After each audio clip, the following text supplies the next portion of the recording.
Hello friends, ഓഫീസിലെ തിരക്കുകൾക്ക് ഒരു ഇടവേള നൽകിക്കൊണ്ട് ഞങ്ങളുടെ ഇന്നത്തെ യാത്ര കുമരകത്തേക്കാണ്. കാക്കനാട്ടിൽ നിന്ന് ഏകദേശം 1 hour ട്രാവലുണ്ട് കുമരകത്തേക്ക്.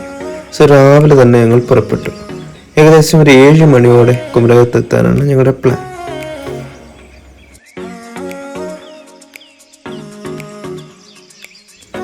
ഓഫീസിലെ ഫ്രണ്ട്സ് എല്ലാവരും കൂടി ഒരു യാത്ര പോകുന്ന കുറേ നാളായിട്ടുള്ള പ്ലാനാണ്.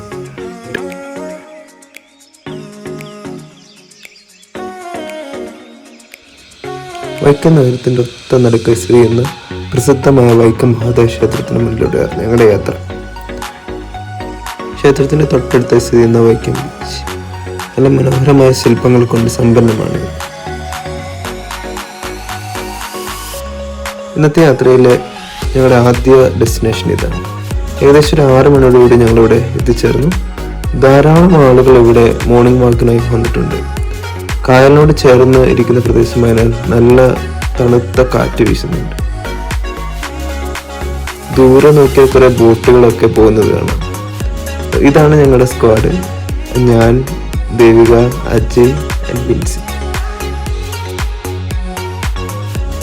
കുറച്ച് സമയം അവിടെ ചെലവിട്ട ശേഷം ഞങ്ങൾ ഞങ്ങളുടെ മെയിൻ ഡെസ്റ്റിനേഷനിലേക്ക് വീണ്ടും തിരിച്ചു. അടുത്ത ഞങ്ങൾ പോകാൻ പോകുന്നത് കുമരകം അഡ്വഞ്ചർ ക്ലബിലേക്കാണ്. സോ സമയം ഏകദേശം ഒരു 6:45-7 മണി ആയിക്കൊണ്ടിരിക്കുന്നു. സൂര്യൻ ഉദിച്ചു വരുന്നു. കുറച്ച് ഇടുങ്ങിയ വഴിയാണ് ഈ പ്രദേശത്തേക്ക് പോകുന്ന വഴി. നമുക്ക് കാണാം 2 സൈഡിലായിട്ടും കുറേ തെങ്ങിൻ കൂട്ടവും പിന്നെ കായലിൻ്റെ തീരമാണ്. സോ കുറേ ഹൗസ് ബോട്ടുകൾ അവിടെ കായലോരത്ത് നിർത്തിയിട്ടിട്ടുണ്ട്. ഞങ്ങൾ ലൈഫ് ജാക്കറ്റൊക്കെ ഇട്ട് ഞങ്ങളുടെ അഡ്വഞ്ചർ ആക്ടിവിറ്റീസിനായി റെഡി ആയി കഴിഞ്ഞിരിക്കുകയാണ്. സോ ഇവിടെ different types of activities available ആണ്. Bumper ride, banana ride, water ball, kayaking, അങ്ങനെ പല പാക്കേജസ് അവൈലബിൾ ആണ്. സോ ആദ്യമായി ഞങ്ങൾ പോകാൻ പോകുന്നത് ബമ്പർ റൈഡിലാണ്.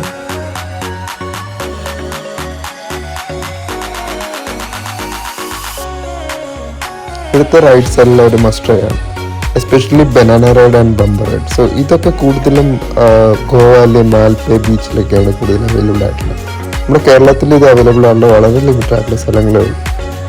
വേമ്പനാട് ലേക്കിൻ്റെ ഒത്ത നടുക്കോടെയാണ് യാത്ര. ബനാന റൈഡിൻ്റെ സ്പെഷ്യാലിറ്റി നടുക്കെല്ലുമ്പോഴത്തേക്ക് ബനാന റൈഡ് ഫ്ലിപ്പായി നമ്മൾ നേരെ വേമ്പനാട് ലേക്കിലേക്കാണ് വീഴുന്നത്. സോ ഈ ലൈഫ് ജാക്കറ്റ് ഉള്ളതുകൊണ്ട് നമ്മൾ മുങ്ങിപ്പോകുന്നുള്ള പേടി വേണ്ട, നല്ല സേഫാണ് ഇതെല്ലാം. ബനാന ആൻഡ് ബമ്പർ റൈഡിന് ശേഷം കയാക്കിംഗ് ആണ് ഞങ്ങൾ ചൂസ് ചെയ്തത്. വേമ്പനാടുകളുടെ മധ്യഭാഗത്തായി കുറേ അമ്പൽക്കൂട്ടം പൂത്തു നിൽക്കുന്നുണ്ട്. സോ അതിലൂടെയായിരുന്നു ഞങ്ങളുടെ യാത്ര. രാവിലെ വന്നപ്പോൾ കണ്ട ഹൗസ് ബോട്ടുകളെല്ലാം ഏകദേശം കായലോരത്ത് നിന്ന് നീങ്ങി യാത്ര തുടങ്ങിയിട്ടുണ്ട്.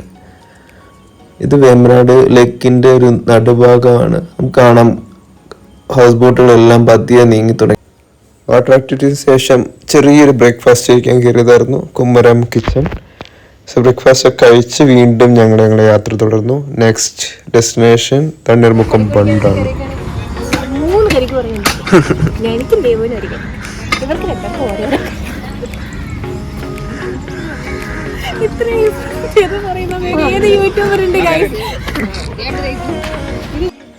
ഇതിനെ പറ്റിയുള്ള ധാരണ കൊണ്ടിട്ടാണോന്നറിയില്ല, ബട്ട് അശയ തേങ്ങ പൊട്ടിച്ചെടുക്കാൻ നോക്കുന്നുണ്ടായിരുന്നു. എന്തായാലും പൊട്ടിച്ചു. തണ്ണീർമുക്കം ബണ്ടിൽ കുറച്ച് സമയം ചിലവിട്ട ശേഷം ഞങ്ങളുടെ അടുത്ത ഡെസ്റ്റിനേഷനിലേക്ക് തിരിച്ചു. അടുത്ത ഞങ്ങൾക്ക് പോകാനുള്ള പാതിരാമണൽ ദ്വീപിലേക്ക്. പാതിരാമണലിലേക്കുള്ള ബോട്ട് കയറാനായി ഞങ്ങൾ പാതിരാമണൽ ഐലൻഡ് ബോട്ട് സർവീസസ് അങ്ങനെ ഗൂഗിൾ മാപ്പ് ലൊക്കേഷൻ ഉണ്ടായിരുന്നു. സോ അവിടെയാണ് എത്തിയത്. 1000 രൂപയാണ് ഈ ബോട്ടിന് എമൗണ്ട്. ആക്ച്വലി ആൾക്കാർ കൂടുതൽ നമ്മൾ സ്പ്ലിറ്റ് ചെയ്യുമ്പോൾ കുറച്ച് കിട്ടും. ഞങ്ങളിപ്പോൾ 4 പേരെ ഉണ്ടായിരുന്നുള്ളൂ. സോ ഒരാൾക്ക് ഒരു 250 രൂപ എടുത്ത് റേറ്റ് ഉണ്ട്.